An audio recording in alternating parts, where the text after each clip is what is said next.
माता पिता की सेवा। गांव के पनघट पर 4 औरतें पानी भरने आई। पानी भरते भरते वे एक दूसरे से बातें करने लगी। चारों के एक एक पुत्र थे।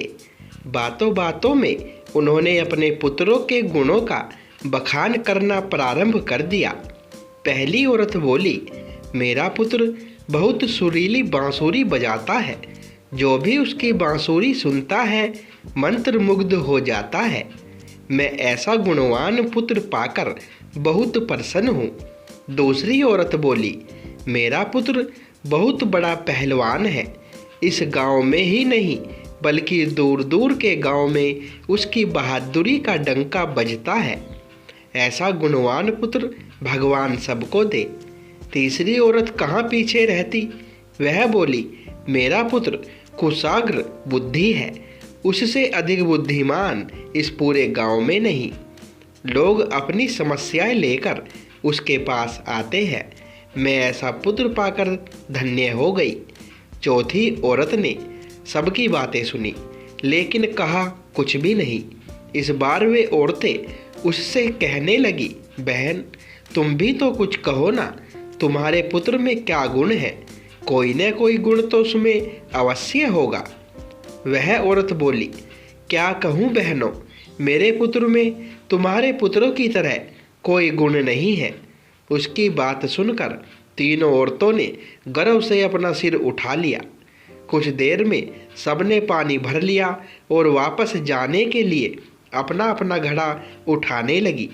उसी समय पहली औरत का पुत्र हाथ में बांसुरी लिए वहाँ से गुजरा। उसने देखा कि उसकी माँ पानी से भरा घड़ा नहीं उठा पा रही है, किंतु वह यह अनदेखा कर बांसुरी बजाते हुए वहाँ से चला गया। दूसरी औरत का पहलवान पुत्र कुछ ही दूरी पर मुद्दर घुमा रहा था। उसकी माँ कुएं से घड़ा उठाकर जैसे ही उतरी उसका पैर फिसल गया। किसी प्रकार वह संभल गई, किंतु पहलवान पुत्र अपनी माँ को नज़र उठाकर देखने के बाद भी उसके पास नहीं आया और अपनी कसरत में लगा रहा। तीसरी औरत का पुत्र भी वहाँ से किताब पढ़ते हुए निकला। उसकी माँ ने उससे कहा, पुत्र मैं दोनों हाथों से घड़ा पकड़े हुए हूँ, ये रस्सी जरा मेरे कंधे पर डाल दे। लेकिन वह अपनी माँ की बात अनसुनी कर वहाँ से चला गया। तभी चौथी औरत का पुत्र वहाँ आया। अपनी माँ के सिर पर घड़ा देख वह उसके पास गया और उसके सिर से घड़ा उतारकर अपने सिर पर रखकर चलने लगा। कुएं के पास बैठी एक बुढ़िया यह सब देख और सुन रही थी। वह बोल पड़ी, मुझे तो यहाँ बस एक ही गुणवान पुत्र नजर आ रहा है, वही जो अपने सिर पर घड़ा लिए जा रहा है।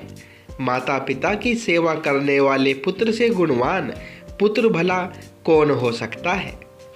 कहानी से सीख, गुणवान वही है जो अपने माता पिता की सेवा करे और साथ ही सबकी सहायता के लिए तत्पर रहे। तो दोस्तों, ये शिक्षाप्रद कहानी आपको अच्छी लगी हो तो वीडियो को लाइक करें, शेयर करें और चैनल को सब्सक्राइब करें। धन्यवाद दोस्तों।